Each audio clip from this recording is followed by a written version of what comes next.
رحمت پلیز نہیں، ایسا نہیں کیجیے، ہمارے چھوٹے چھوٹے بچے ہیں۔ سمیر خرد کی دنیا میں قدم رکھنے لگا تھا تبھی آپ نے اس کو بورڈنگ اسکول میں ڈلوا دیا، لیکن ان دو معصوموں کے بارے میں تو سوچیں۔ دیکھیں آپ کی بیٹی، آپ دونوں کا درمیان جو بھی تعلق ہے مجھے اس سے کوئی غرض نہیں، اب ڈائنا ہی کے ساتھ ہے، مگر میرے نام کے آگے سے اپنا نام ادا نہ کیجیے۔ وہ کھڑی ہوتی، رحمت کا غصے سے رپا ہوتا چہرہ دیکھ کر سسکیوں کے درمیان گویا ہوئی، جس پر رحمت نے حقارت بھری نظریں اس کے وجود پر ڈالی۔ پیچھے کھڑی ڈائنا بھی بہن کو تعجب سے دیکھ رہی تھی، آخر کیوں نہیں سمجھتی یہ بیوقوف عورت کہ اس کا شوہر اس کو چند سال قبل ہی چھوڑ چکا ہے، تو اب اس نام نہاد رشتے کو قائم رکھنے کا کیا جواز پیدا ہوتا تھا۔ وہ ان کو دیکھا افسوس سے سر ہلانے لگی۔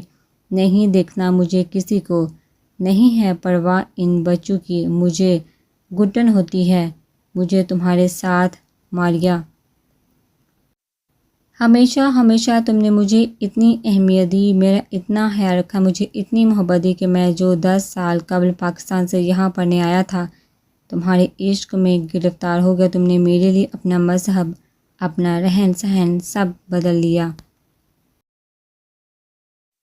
وقت گزرتا گیا لیکن تمہاری محبت میں کوئی کمی نہ آئی، بلکہ یہ دنوں کے حساب سے بڑھتی رہی، مگر میری محبت ختم ہو گئی۔ تمہارا ہر وقت کا خیال، تمہاری فکر، تمہارا مجھے اہمیت دینا، دم گھٹتا ہے میرا اب ان سب سے۔ بیوقوف عورت، تم نے کبھی مجھے مہلت ہی نہ دی کہ میں تمہیں کھونے سے ڈروں، زندگی تمہارے بغیر گزارنے کا سوچوں۔ ہر وقت میرے سر پر مسلط رہی، اپنے ہاتھوں سے سب ختم کر دیا تم نے۔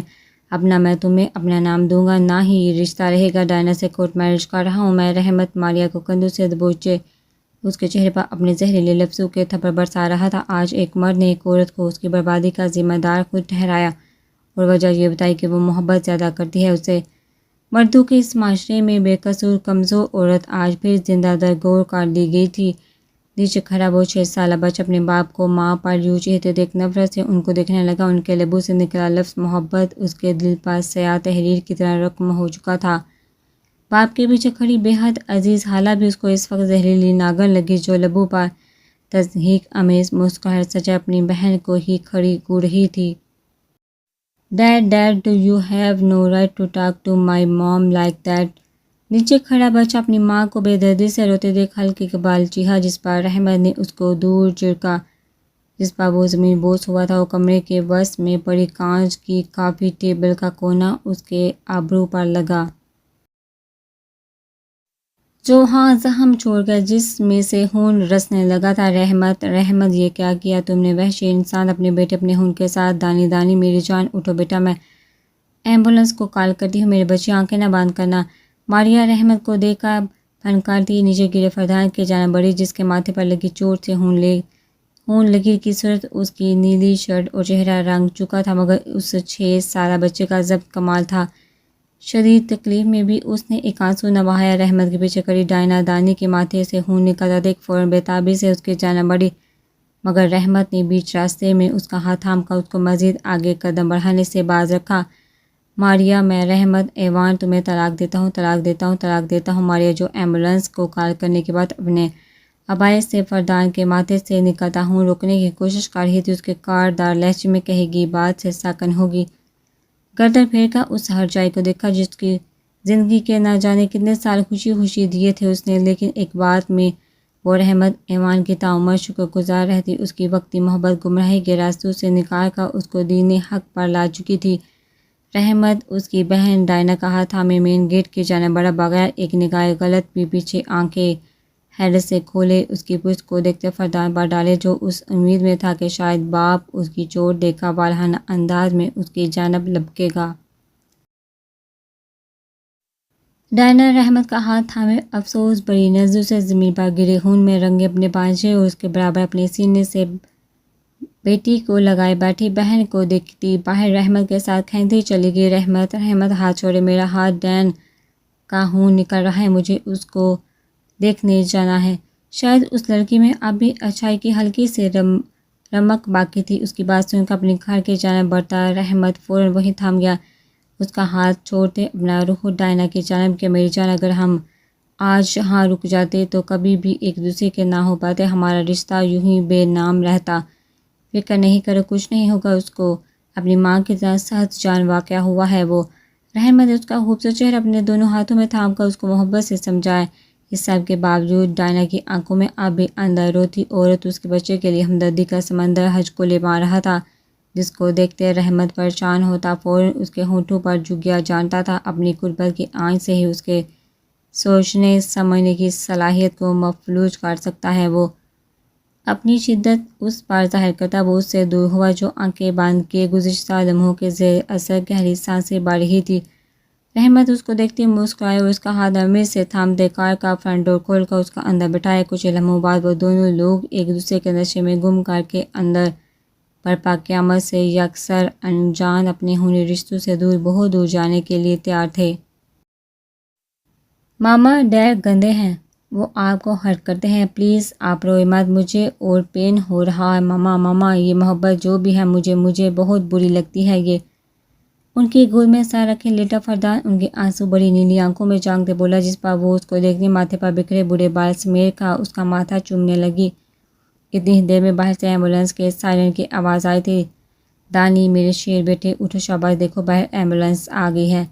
وہ اپنی آنکھوں سے گرتے آنسو صاف کر کے اٹھ کھڑی ہوئی، ساتھ ہی دانی کو بھی سہارا دے کر صوفے پر بیٹھایا تھا۔ اگلے لمحے 3 نرسیں اسٹریچر گھسیٹ کر اندر آئی، جس پر انہوں نے فوراً فردان کو لٹایا اور ایمبولینس کی جانب بڑھ گئی۔ فردان نے اسٹریچر پر لیٹے ہوئے غنودگی میں جاتی آنکھوں کو بامشکل وا کرتے اپنی ماں کو دیکھا، جو اس کی جانب بڑھ رہی تھی۔ میم آپ ٹھیک ہیں؟ آپ کو تو کہیں چوٹ نہیں آئی نا؟ اور آپ کی گود میں یہ جو بیبی ہے یہ ٹھیک ہے؟ دونوں میں سے ایک نرس نے ان کی جانب بڑھتے مترنم لہجے میں اس سے پوچھنے لگی۔ ایمبولینس کی طرف جاتی ماریا اس کی پکار پر فوراً رکی۔ جی میں ٹھیک ہوں میری بیٹی۔ انہوں نے اینک کو اپنی آنکھوں کے سامنے کیا، لیکن اس کی معطر رنگت دیکھ کر وہ تھم گئی۔ نرس نے ساکت بچی کو فوراً گود میں لیا اور اس کی سانسوں اور دل کی دھڑکن کا جائزہ لینے لگی۔ ماریا کو پہلے ہی کسی انہونی ہونے کا اندیشہ ہو گیا تھا، مگر پھر بھی مدھم پڑتے امید کی کرن اپنے ہاتھوں میں تھامتے وہ نرس کو پر امید نظروں سے دیکھنے لگی۔ Ma'am the child is dead. Nurse نے ان کی طرف افسوس سے دیکھتے اس روح دہلا دینے والی خبر کو ان کے سماعتوں کے سپرد کیا، جس کو سنتے اگلے ہی پل وہ ہوش و حرف سے بیگانہ ہوتی زمین بوس ہو گئی۔ آج ان کے لیے ان کی بیٹی، بہن اور شوہر ہمیشہ کے لیے منو مٹی تلے جا سوئے تھے۔ ان کے لیے ان کی محبت مر گئی تھی، جبکہ 6 سالہ فردان مصطفیٰ کے لیے محبت، اپنائیت، اہمیت اور پیار جیسے تمام لفظ بے معنی ہو گئے۔ یہ سب الفاظ اس کے دل پر سیاہ تحریر کی طرح رقم ہو گئے تھے۔ محبت مہلک ہو گئی اس کے لیے جو 30 سال بعد بھی مہلک ہی رہی، جس کو خود پر حرام کیے وہ اپنے آپ کو اور خود سے منسلک رشتوں کو بھی اذیت دے رہا تھا۔ بس بھائی یہاں ہی روک دیجیے، اس نے آنسو سے بھی آواز میں ٹیکسی ڈرائیور کو ٹیکسی گھر کے نزدیک قائم پارک کی جانب روکنے کا کہا۔ بل کے پیسے دیتی وہ ٹیکسی سے باہر نکل آئی تھی، اس سب سے یکسر انجان کے کسی کی نیلی پریشان آنکھیں اس پر جمی ہیں۔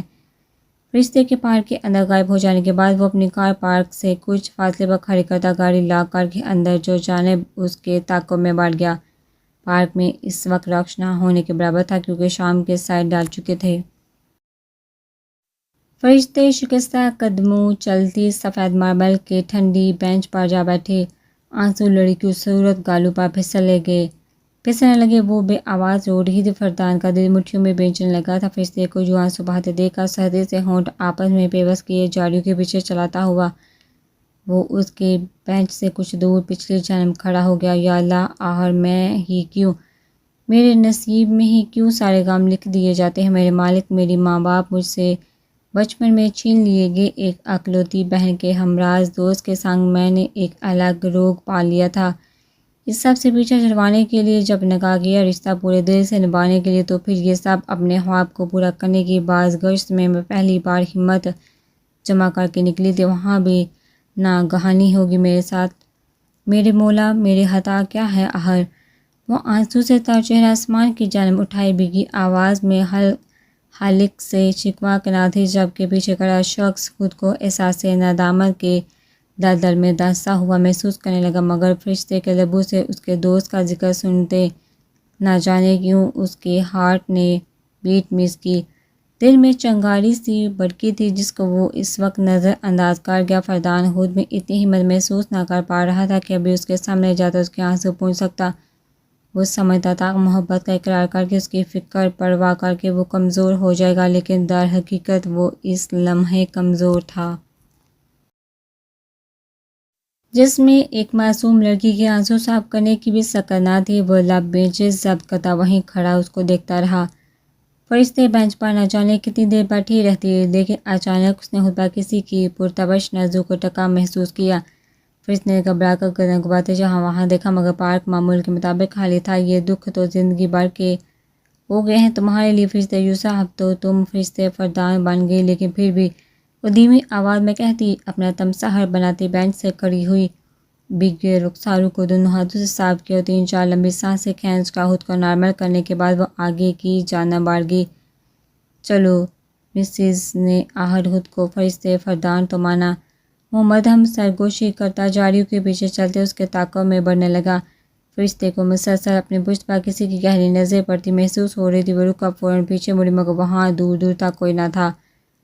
عجیب سا فیل ہو رہا ہے فرشتے، کچھ انسان تو تم پر عاشق نہ ہوئے، کہیں کوئی جن ہی تو؟ ہائے اللہ جی، جان بچاؤ فرشتے! وہ منہ ہی منہ میں بڑبڑاتی ہوئی آگے بڑھنے لگی۔ پیچھے کھڑا فردان اس کی بات بامشکل اپنا کہکہا دبا سکا تھا۔ آخر کیا لڑکی ہے یہ؟ وہ سمجھنے سے قاصر رہا۔ ہم وقت معصوم بیوقوف پر سمجھدار بھی فرشتے جلدی جلدی چل کر پارک سے باہر آئے اور اسٹریٹ لائٹس کی روشنی میں روشن سڑک کے کنارے پر بنی فٹ پاتھ پر قدم رکھتے جھک کر اپنے گھٹنوں پر ہاتھ رکھے سانس لینے لگی۔ دوسری طرف اس کے پیچھے والا فردان راستہ بدل کر پیچھے کے راستے سے اپنی کار میں جا بیٹھا تھا اور اب فرشتے کو ونڈو اسکرین کے پار بغور دیکھنے لگا، جو فٹ پاتھ پر سر جھکے دھیمے قدم اٹھاتی چل رہی تھی۔ اس کے اپنے گھر کے احاطے میں پہنچنے پر فردان نے کار سٹارٹ کی اور تیز رفتار سے اس کی اسٹریٹ سے آگے بڑھا دی۔ سنسان سڑک پر ہوا کے دوش پر بھاگتی وہ کار فرشتے کو بھی سوچنے پر مجبور کر گئی کہ کون تھا اس میں۔ فرشتے نے گردن موڑتے دیکھا تو وہ کار اسٹریٹ کے آخری سرے پر ایک اپنے اٹریکٹر کھولے کھڑی تھی۔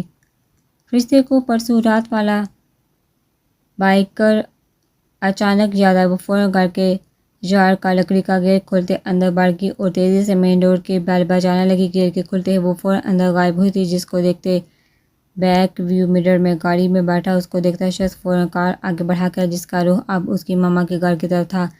ادھر ہی اس نے میرے جیکب کو مارا تھا نا جان سے؟ وہ مدھم سرگوشی نما آواز میں جنگل کے وسط میں ٹھنڈی سرد سیاہ رات میں کھڑا خالی نظروں سے دھڑ کے نیچے اس کالی مٹی کو دیکھنے لگا جہاں ہڈیوں کے 1-2 چھوٹے چھوٹے ٹکڑے پڑے تھے۔ 7 دن گزر جانے کے بعد سبب جلی ہوئی لاش مکمل طور پر گل چکی تھی۔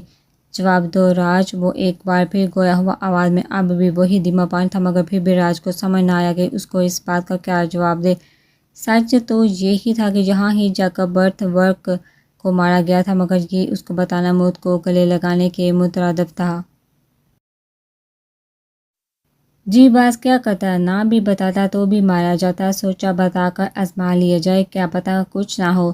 میں اس ہی جنگل میں اس کے ایک اپنے کی لاش نہ ٹگا دوں تو ایک باپ کی اولاد نہیں میں؟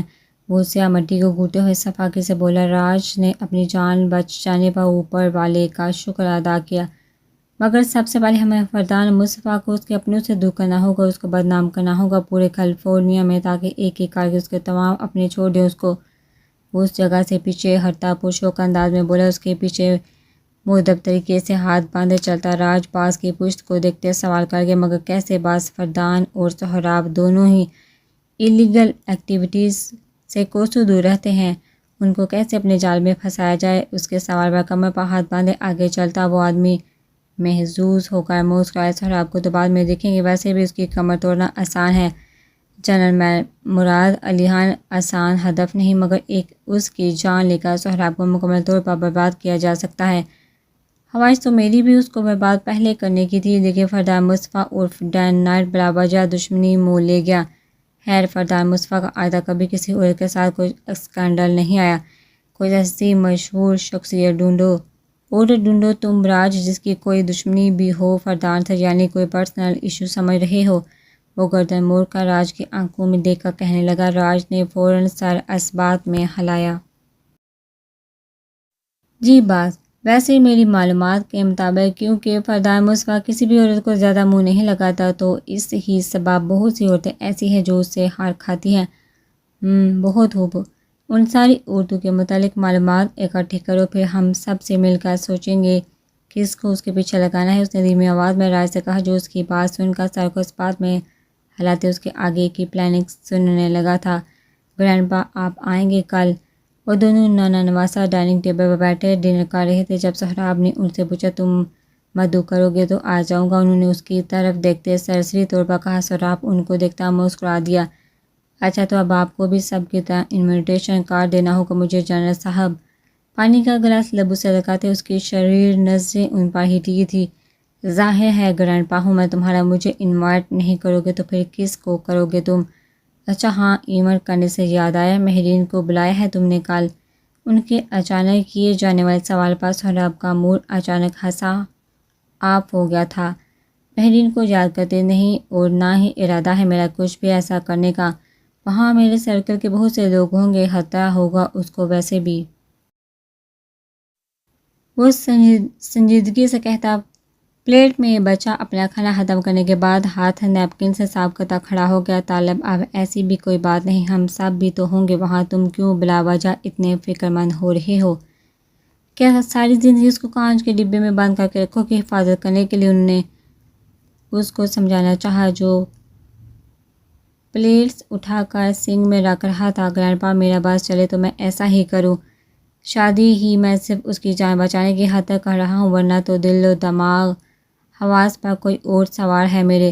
آدھی بات کہہ کر باقی آدھی بات وہ منہ میں بڑبڑایا جو مراد صاحب تو بالکل نہ سن سکے تھے۔ ٹھیک ہے، پر کل وہ آئے گی ہر حال میں پیک کرتا ہوں آؤں گا اسے۔ مراد صاحب بھی اپنی بات پر باضابطہ تھے۔ طالب ان کی طرف شکوہ کنار نظروں سے دیکھتا بغیر کچھ کہے سیڑھیوں کی جانب بڑھ گیا۔ فرشتے، کچھ ہوا ہے؟ تمہاری آنکھیں سوجی ہوئی ہیں اور چہرہ بھی، کیا ہوا فرشتے؟ حکمانی نے دروازہ کھولتے پریشان نظروں سے فرشتے کو دیکھا جو معمول سے ہٹ کر بالکل خاموش تھی اس وقت۔ کچھ نہیں، ابھی پلیز خاموش رہو، آپ ہی نے سن لیا تو پریشان ہو جائیں گی۔ وہ بغیر اس کی طرف دیکھے اپنے شوز اتار کر اسٹینڈ پر رکھتے گھر میں پہننے والی چپل پہن کر کچن کی جانب بڑھ گئی۔ حکمہ پرسوچ نظروں سے اس کو دیکھتی اس کے پیچھے پیچھے چل پڑی۔ فرشتے، مگر کچھ تو بتاؤ، ہوا کیا ہے؟ حکمہ کو وہ حد سے زیادہ پریشان لگی تھی، ورنہ شاذ و نادر ہی ایسا ہوتا کہ فرشتے خاموش ہو جائے۔ کچھ نہیں، بخار چڑھ گیا ہے، ابھی کو بتا دینا، میں آگے ہوں، اپنے روم میں جا رہی ہوں آرام کرنے، کل بھی نہیں جاؤں گی۔ وہ اپنی بات سنجیدگی سے کہتی سیڑھیوں کی جانب بڑھ گئی۔ روم کا دروازہ کھول کر اندر آئی، اپنے پیچھے دروازہ بند کیا، کوٹ اتار کر بیڈ پر رکھ دیا۔ کوٹ اتارتے ہی اس کو اپنے آپ میں سے فردان کے سحر انگیز پرفیوم کی مہک آتی محسوس ہوئی تھی۔ الجھن ہونے لگی، اس کو اسے ایسا لگنے لگا جیسے اب بھی وہ اس کے نزدیک کھڑا ہو۔ فرشتے کرب سے آنکھیں بند کر کے بیڈ پر بیٹھ کے سر درد سے پھٹنے لگا تھا۔ وہ ایک ہاتھ سے سر کو سہلاتی تو دوسرے سے گردن۔ وہ اپنی گردن بند آنکھیں کیے سہلا رہی تھی کہ اچانک اس کی آنکھوں کے سامنے کچھ دیر پہلے گزرے لمحوں کا منظر فلم کی طرح گزرنے لگا۔ جب فردان اپنی ناک والہانہ انداز میں اس کی گردن پر سہلا رہا تھا، اس کا دہکتا لمس پرتپش سانسیں سوچتی وہ لرز کی۔ اس وقت تو ان کو نہ محسوس کر پائی تھی خود پر اس کی زہریلی باتوں کے اس پر، مگر ابھی فرشتے کو اپنی گردن کی جلد اس کی مہکتی پرتپش سانسوں سے جھلسی ہوئی لگی تھی، جیسے وہ ابھی اس کی پشت پر بیٹھا اپنی بے باکیاں اس پر ظاہر کر رہا ہو۔ فرشتے نے پٹ سے آنکھیں کھولتے گردن موڑی اور اپنے پیچھے دیکھا، جہاں کوئی نہ تھا۔ وہ نفرت سے اپنی گردن پر ناخن گاڑتی واش روم میں بند ہو گئی۔ 15 منٹ بعد باہر آئی تو ریڈ سویٹر کے ساتھ بلیک ٹراؤزر میں ملبوس تھی۔ گیلے بال ٹاول میں لپیٹے تھے جن کو کھول کر وہ ٹاول سے ہی رگڑ خشک کرتے بیڈ پر آ کر بیٹھ گئی۔ ایسا کرتی ہوں، ماری آنٹی کو کال کر لیتی ہوں اور بتا دیتی ہوں میری طبیعت صحیح نہیں، ان کو ناراض نہیں کرتی۔ اس نے بیڈ پر پڑے بیگ میں سے اپنا فون نکالا اور مارے کا نمبر ملانے لگی۔ تھوڑی ہی دیر میں کال پک کر لی گئی تھی۔ ہیلو، السلام علیکم، کیسی ہیں آپ آنٹی؟ اس نے آواز میں بشاشت تر کر ان سے گفتگو کا آغاز کیا جو خوشگوار حیرت سے اپنے سامنے بیٹھے بیٹے کو دیکھ کر مسکرانے لگی تھی۔ وعلیکم السلام، کتنا حسین اتفاق ہے بیٹے، ابھی تمہاری کال آئی اور یہ دانی میرے سامنے بیٹھا ہے. میں ٹھیک ہوں, تم کیسی ہو؟ ان کی مسکراتی آواز سن کر ان کے سامنے صوفے پر بیٹھے سمیر سے بات کرتی فردان کا رواں رواں سماعت بن کے مگر بظاہر کچھ ظاہر نہ ہونے دیا. جبکہ دوسری طرف فرشتے اس شخص کا ذکر سن کر زہر کا گھونٹ مار کے رہ گئی. آنٹی, مجھے پتہ چلا کہ آپ چاہتی ہیں میں کل کمپنی میں ہونے والے ایونٹ میں جاؤں. آپ کی بات کو رد کرنے کا سوچ بھی نہیں سکتی میں, مگر آنٹی میری طبیعت کچھ ناساز ہے. بدلتے موسم کے باعث بخار ہو گیا ہے, تو میں نے سوچا آپ سے پوچھ لوں کہ اگر میں نہ جاؤں کل تو کوئی مسئلہ تو نہیں ہوگا.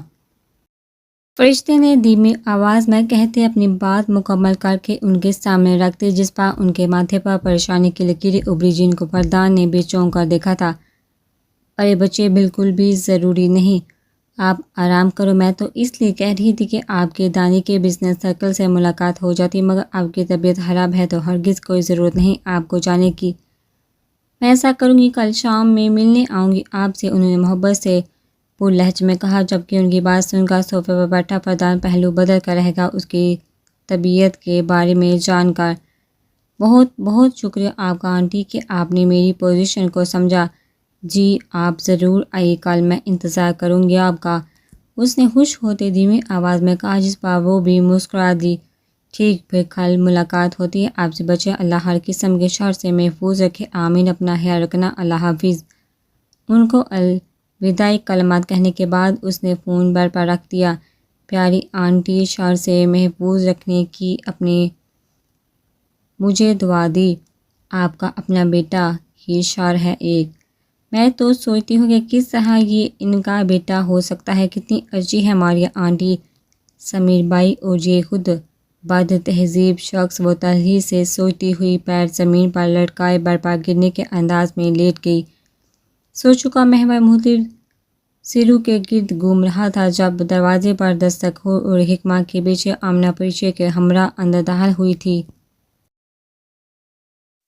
حالا بھی کیا ہوا آپ کو؟ وائے آر یو کرائنگ؟ پریچے بر پر چڑھ کر اس کے نم گالوں پر اپنی چھوٹی چھوٹی انگلیاں پھیرتے پوچھنے لگی, جس پر وہ ہولے سے مسکرا دی اور پریچے کو خود میں بیچ لیا. نو مائی بیبی, حالا بھی is not crying, she her just ٹک بات. فرشتے نے اپنے نم بال اس کے چہرے پر ہلکا سا جارے, جس پر وہ کھلکھلا کر ہنس پڑی. جواب میں فرشتے بھی ہنسنے لگی تھی.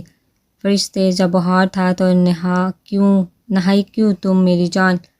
آمنہ اس کے برابر بیٹھتے پریشانی سے استفسار کیا, جو فرشتے کو سینے سے لگائے لیٹی تھی. آپ ہی عجیب سی تھکن تھی, تبھی گرم پانی سے بات لی ہے. وہ مختصر کہنے کے بعد واپس فرشتے کے نرم سنہری بالوں میں منہ دیتی لیٹ گئی.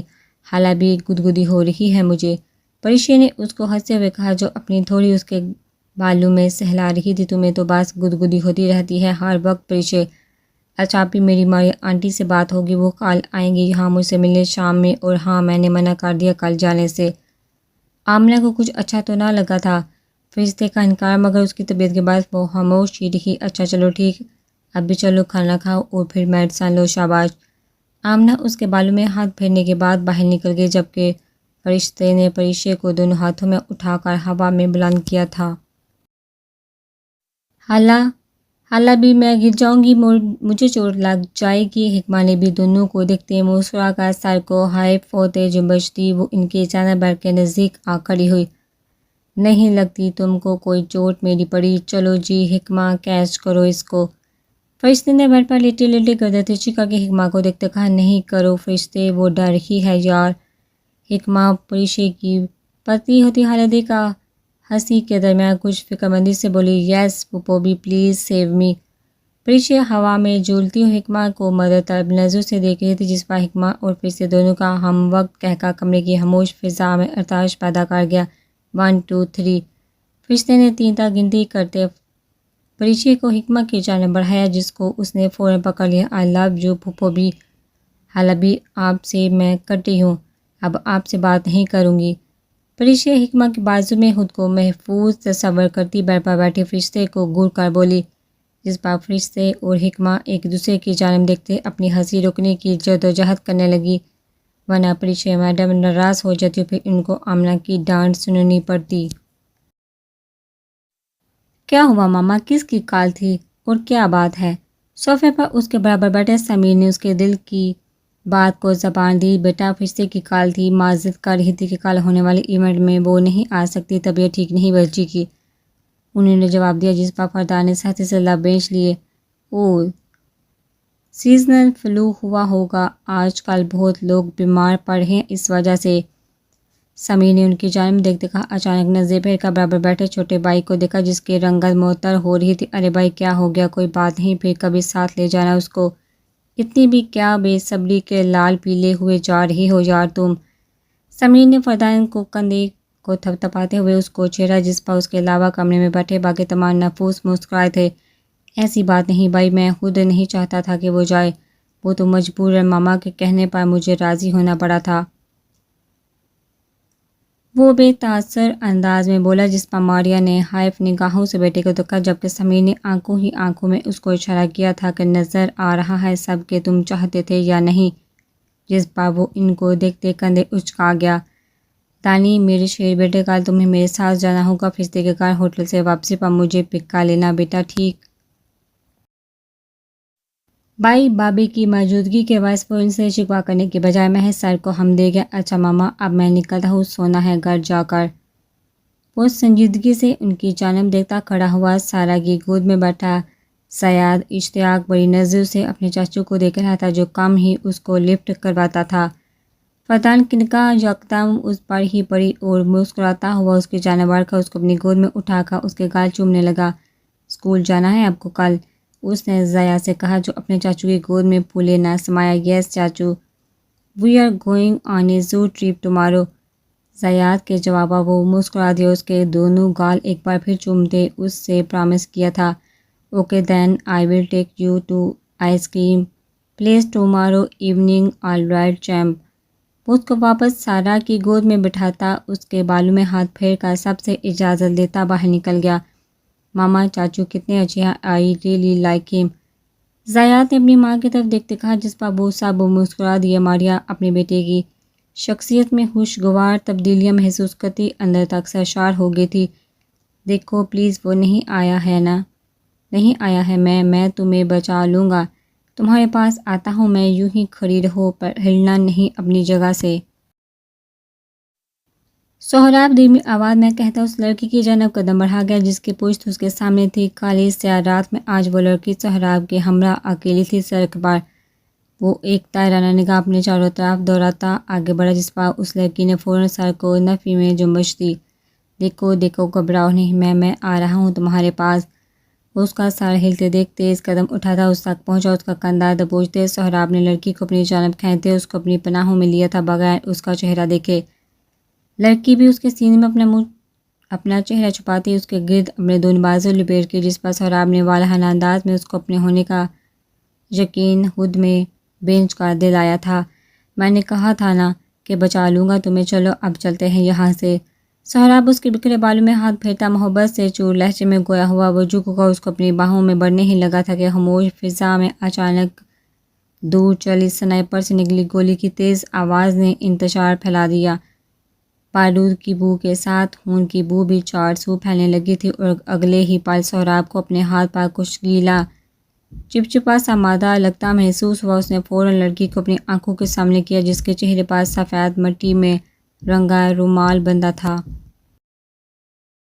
لڑکی کی آنکھیں بند تھیں مگر ان بند آنکھوں کو بھی وہ بہت اچھے سے جانتا تھا، جاگتی آنکھوں سے جن آنکھوں کو صبح اٹھتے ہی اپنے سامنے دیکھنے کی چاہت تھی وہی تو یہ بند آنکھیں تھیں۔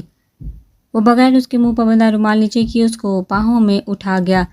لڑکی کا نازک وجود اس کے مضبوط بازوں میں اس طرح لہرایا تھا گویا اس میں کوئی جان ہی نہ بچی ہو۔ سہراب کو لگا اس کا دل بھی بے جان ہوتا جا رہا ہے، پیروں میں نہ اپنا وزن اٹھانے کی ہمت ہے اور نہ ہی بازو سے لہراتے اس بے جان وجود کو اٹھانے کی سخت وہ سڑک پر بیٹھتا گیا۔ اسی وقت نہ جانے کتنی سمتوں سے گولیاں اس پر چلائی گئی تھی اور اگلے ہی لمحے وہ اس بے جان وجود کے اوپر بے جان ہوتا گر گیا۔ نیند سے بیدار ہوا تو پورا جسم ہی پسینے میں شرابور تھا۔ اس کو یاد آیا کہ وہ رات نہ جانے کتنی دیر اسٹڈی میں فائلز کا بلندہ اپنے آگے پھیلائے بیٹھا رہا تھا۔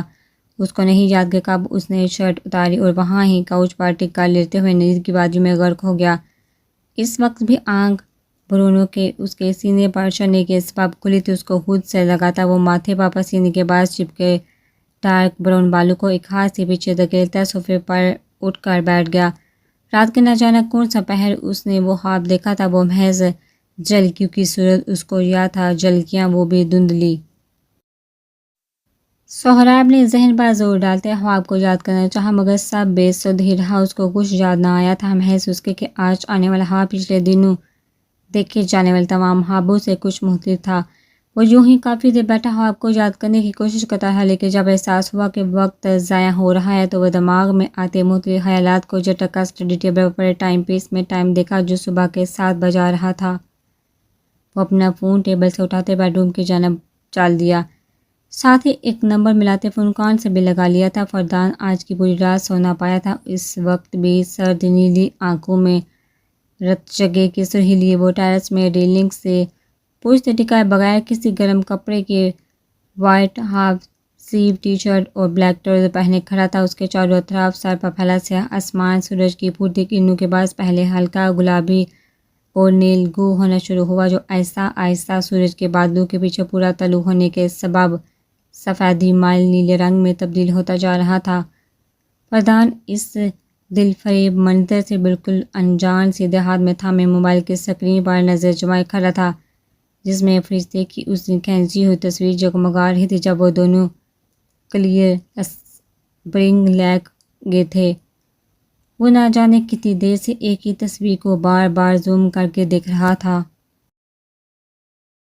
فرشتے کے چہرے کا ہر نقوش اس کو حفظ ہو گیا تھا، اور اب حال کچھ یوں تھا کہ اس کو روبرو دیکھنے کی طلب اتنی بڑھتی جا رہی تھی کہ خود اس کو اپنی اندرونی کیفیت سے وحشت ہونے لگی۔ فردان مصطفیٰ، آخر یہ سب کیا ہے؟ محبت کر بیٹھے ہو کیا اس سے؟ نہیں، مجھے بس فکر ہے اس کی، وہ عمر میں چھوٹی ہے اور حساس بھی۔ لوگوں کے سامنے نہ مانو، ان تنہائی میں تو مانو کہ محبت تو تمہیں ہو گئی ہے، وہ بھی شدید قسم کی۔ ویسے بھی یہ فکر اور خیال محبت کی پہلی سیڑھی ہے جن پر تم قدم رکھ چکے ہو بھائی۔ ان سب سے بھی پہلے میں اس کی خوبصورتی سے متاثر ہوا تھا، تو جس پہلی سیڑھی پر میں نے قدم رکھا ہے وہ مجھے محبت کا راستہ نہیں، میں اس کے حصول کے راستے لے کر جائے گی۔ وہ یوں ہی کافی دیر تک کھڑا دل و دماغ کے درمیان چلتی جنگ میں پستا رہتا کہ جب موبائل کی اسکرین پر جس پر تصویر غائب ہوئی اور اس کی جگہ فون کال نے لے لی تھی، فردان نے دل ہی دل میں فون کرنے والے کو مشکور ہوتے دعا دی اور کال پک کر کے کان سے لگا لی۔ ہیلو، سو رہی تھے؟ مقابل نے اس کے کال پک کرنے پر فوراً ہی پوچھا، جس پر وہ ریلنگ سے ہٹ کر سیدھا ہوا کھڑا ہوا۔ نہیں، ہارس رائڈنگ کر رہا تھا، اس نے جھل کر جواب دیا، جس پر کال کے اس پار موجود شخص کے لبوں پر مبہم مسکراہٹ ابھری تھی۔ گریٹ، اچھی بات ہے، دن کا آغاز ایسی چیزوں سے کرنا چاہیے۔ خیر، اگر کل ہی ہو ہارس رائڈنگ تو 10 منٹ بعد میرے پینٹ ہاؤس پہنچو۔ ایونٹ میں نصب تمام سیکیورٹی کیمراز اور باقی سیکیورٹی انتظامات بھی چیک کرنے ہیں، پھر وہاں سے دونوں ساتھ ہی نکلیں گے۔ مقابل کی بات سنتے وہ ٹیرس سے منسلک گلاس وال کو دھکیلتا اپنے روم میں آ گیا۔ اوکے، ملتے ہیں۔ فردان نے کال کر دی تھی اور اب اس کا رخ واک انکلوزڈ کو جانب تھا۔ ٹوٹل کیمراز ہوٹل کے اپنے 120 ٹھیک سہراب گود میں رکھے لیپ ٹاپ پر جھکا پرشوق نظریں اس کے اسکرین پر جمائے بیٹھا تھا۔ اس کے سامنے فردان ٹریڈ مل پر ایکسٹریم کارڈیو کر رہا تھا۔ آگے؟ فردان نے باری ہوتی سانسوں کے درمیان اسے پوچھا۔ وہ دونوں اس وقت سہراب کے پینٹ ہاؤس میں بنے جم میں موجود تھے۔ سہراب تو ایکسرسائز کر چکا تھا، لیکن فردان آج شاید خود کو بالکل تھکا دینے کے در پہ تھا۔ وہ نہیں چاہتا تھا کہ خود کو فارغ چھوڑ کر وہ پھر دل و دماغ میں آتی جاتی سوچوں کے درمیان الجھ جائے۔ کسی کی یاد سے فرار کا اچھا طریقہ تھا یہ۔ ڈین، باز کرو، کیا ہو گیا؟ پچھلے 1 گھنٹے سے خود کو تھکا رہے ہو؟ سہراب نے لیپ ٹاپ پر سے سر اٹھا کر دیکھا، جس پر فردان کو رتی برابر فرق نہ پڑا۔ اس نے اپنا کام یوں ہی جاری رکھا تھا۔ مجھے چھوڑو، ایونٹ کا بتاؤ، وہاں کتنے کیمرہ نصب ہے؟ ہوٹل کا تو مجھے معلوم ہی ہے۔ وہ سہراب کی طرف دیکھتے ہوئے پوری سانسوں کے درمیان گویا ہوا ماتھے اور سینے پر پسینے کی بوندیں نمایاں تھی۔ ایونٹ جس ہال میں منعقد کیا گیا وہاں ایڈیشنل 3 کیمرہ نصب کروائے ہیں، حکمہ نے سہراب تیزی سے بغیر سوچے سمجھے اس کے سامنے بول گیا۔ فردان نے ٹھٹک کر اس کو دیکھا، وہ فوراً ٹریڈ مل روکتا، اس کے اسٹینڈ پر لٹکی ٹاول اٹھا کر پسینے سے بھیگے ماتھے اور گردن کو صاف کرتے سہراب کی جانب بڑھا، جو نمحق سے لیپ ٹاپ پر مصروف تھا۔ حکمہ نہیں، مس حکمہ، اپنے ہاتھ میں تھامی ٹاول اس نے سہراب کے منہ پر کھینچ کر ماری، جس کو وہ کام میں مصروف ہونے کے باوجود بھی چہرے تک پہنچنے سے پہلے کیچ کر چکا تھا۔ لبوں پر دل جلی مسکراہٹ سجا وہ لیپ ٹاپ بند کر کے سائڈ پر رکھتے کھڑا ہوا۔ تمہیں آخر مسئلہ کیا ہے؟ میں نے اپوائنٹ کیا ہے اس کو، میری مرضی، میں اس کو حکمہ بولوں، مس حکمہ بولوں یا جانم؟ سہراب اپنی سبز آنکھیں اس کی نیلی آنکھوں میں گاڑتے ہوئے بولا۔ دونوں ایک دوسرے کے مقابل کھڑے تھے، ایک کے چہرے پر شریر تاثرات جبکہ دوسرا کچھ جنجلایا ہوا سا تھا۔ میری سالی ہے وہ، فردان اس کی کمینی مسکان دیکھ کر ایک ایک لفظ چباتے ہوئے بولا، جس پر سہراب کی مسکراہٹ مزید گہری ہوئی۔ سبز آنکھوں میں شرارت کا پورا جہان آباد تھا۔ پہلے اپنی بیوی کو تو بیوی مان لو صاحب، پھر سالی پر آنا، یا میں یہ کہوں کہ مان لیا ہے فردان مصطفیٰ نے اس کو اپنی بیوی۔ اس سے جڑے رشتے اس سے لیے تمہیں عزیز ہو رہی ہے کیونکہ وہ بھی دل کے قریب ہونے لگی ہیں، ہے نا؟ سہراب سنجیدہ لہجے میں اس کے سینے پر اپنے سیدھے ہاتھ کی شہادت کی انگلی سے دباؤ ڈالتا، اس کی آنکھوں میں دیکھتے گویا ہوا جس پر فردان نے فوراً نظریں پھیری تھی کہ کہیں یہ نہ ہو کہ مقابل ان آنکھوں میں چھپے بیت کو بانپ لے۔ مجھے چھوڑو، تم اپنی فکر کرو سہراب طالب، شادی کس سے کرنے والے ہو؟ زبان پر کوئی اور ہے تمہاری، مجھ سے کئی گنا برا حال ہے تمہارا میجر۔ وہ بغیر اس کی جانب دیکھے اپنی چوڑی شرٹ لیس پشت اس کے مقابل کرتا سنجیدگی سے کہتے ہوئے باتھ روم کی جانب بڑھ گیا۔ تمہیں گرینڈ پا نے بتا دیا؟ سہراب نے دانت پی کر اس سے سوال کیا، جس پر باتھ روم کے دروازے پر پہنچتا فردان فوراً اس کی جانب بڑھتا تھا۔ ہاں بالکل، تمہیں تو توفیق نہیں تھی، انہوں نے ہی وابستگی کا خیال رکھا۔ فردان وہی کھڑے ہوئے اس کی سمت دیکھ کر ناراضگی سے بجھے لہجے میں گویا ہوا، جس پر سہراب کو بھی شرمندگی محسوس ہوئی تھی، جس کو وہ اندر ہی اندر چھپا گیا۔ ہاں تو کیا ہوا ابھی بتاؤ، یا شادی سے ایک رات قبل نکاح کے گواہ تو تم ہی بنو گے نا؟ سہراب ابرو اچکا کر تمساخر بڑے لہجے میں بولا، جس پر فردان نفی میں سر ہلاتا باتھ روم کی اندرونی جانب چال دیا تھا۔ بھول جاؤ اب تم گواہ کو، وہ ہینڈرک ہے نا، اس کو بنانا اپنا گواہ۔ فردان کی کہی بات پر دونوں ہی کا ہم وقت جاندار قہقہ جی میں گونجا تھا۔ فرشتے بتاؤ کیا پہنوں، اب تو لیٹ ہو رہی ہوں میں یار۔ وہ دونوں اپنی اپنی وارڈروب میں منہ ڈالے کھڑی تھی۔ فرشتے خود تو جا نہیں رہی تھی مگر دوست کی مدد کرنا تو فرض تھا اس کا۔ حکمہ رکو نا میری جان، یہ میں نے نیچے رکھ دیے تھے، نکاح کے بعد ماریا آنٹی نے جو ڈریسز دیے تھے ان میں سے کوئی پہن لو۔ فرشتے گھٹنوں کے بل بیٹھے الماری کے آخری خانے میں سے وہ باکس نکال رہی تھی جس میں تمام ڈریسز پڑے تھے۔ یار وہ تو کچھ زیادہ ہی فینسی ٹائپ تھے، کوئی نارمل سا کہا تھا ان میں سارے ہی ماشاءاللہ بہت ہیوی تھے، اور ویسے بھی وہ فردان بھائی کے ساتھ لیے ہوں گے، آنٹی نے تو اچھا تو نہیں لگتا؟ حکمہ فرشتے کو دیکھتے ہوئے بولی، جو بڑا سا باکس اٹھا کر بیڈ پر رکھ رہی تھی۔